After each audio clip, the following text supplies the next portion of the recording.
Have you ever thought of quitting your day job and going into business for yourself? Well, I'm sure you have. One New York couple did just that.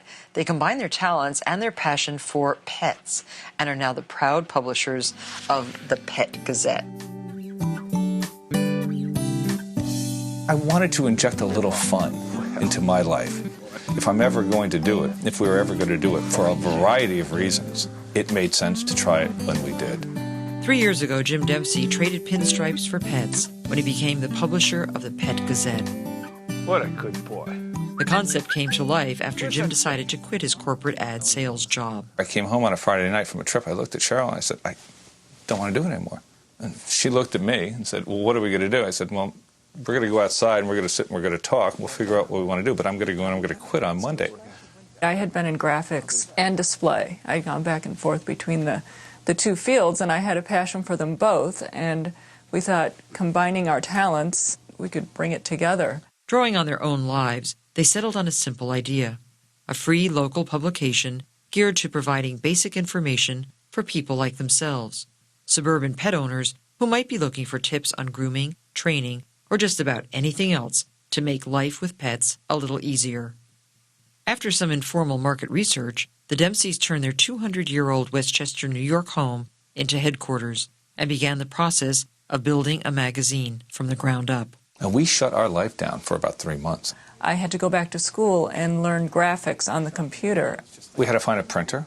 We had to decide on paper stock. We had to decide on cover stock. We had to decide whether we were going to be black and white or color.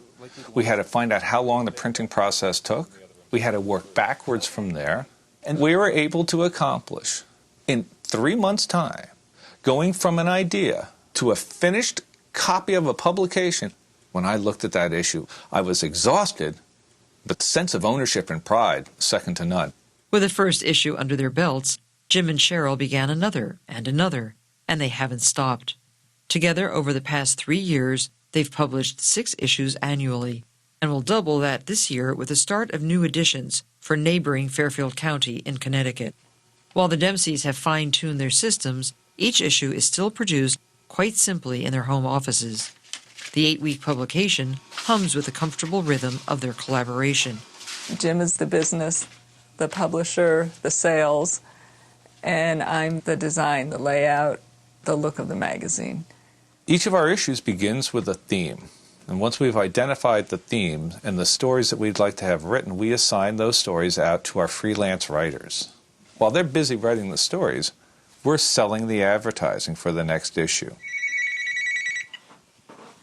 Hi, County Publishing, Jim Dempsey speaking. While Jim is selling and even addressing the editorial, I'm in the other room in my office thinking of images for this edit, for the theme. Once everything is in place, the cover is created. On cover shoot days, I get out of Cheryl's way. She and the photographer work fabulously together.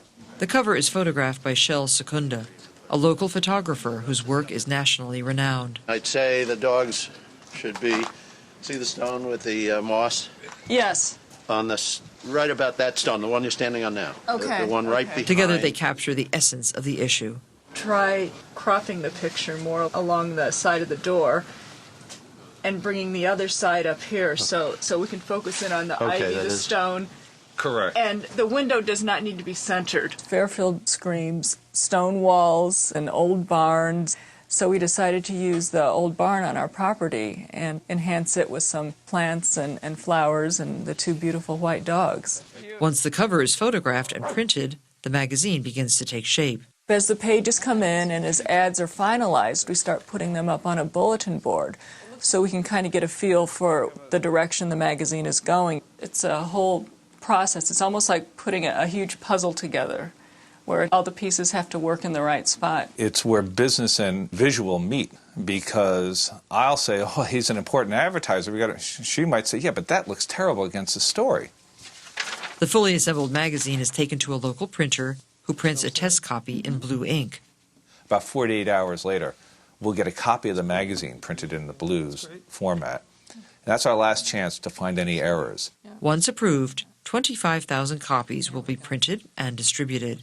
It really is a great feeling of accomplishment. Nice day, huh? Where's the ball? Yeah. Come on. I think that's going to work out just fantastic. I know. With a growing circulation and plans for expansion, the Dempsey's vision, hard work, and determination has made the Pet Gazette a success in more ways than one. I've never worked harder or had more fun. I feel like I'm a part of the fabric of the family again, where I wasn't before. To me, that's what I wanted. I got my life back.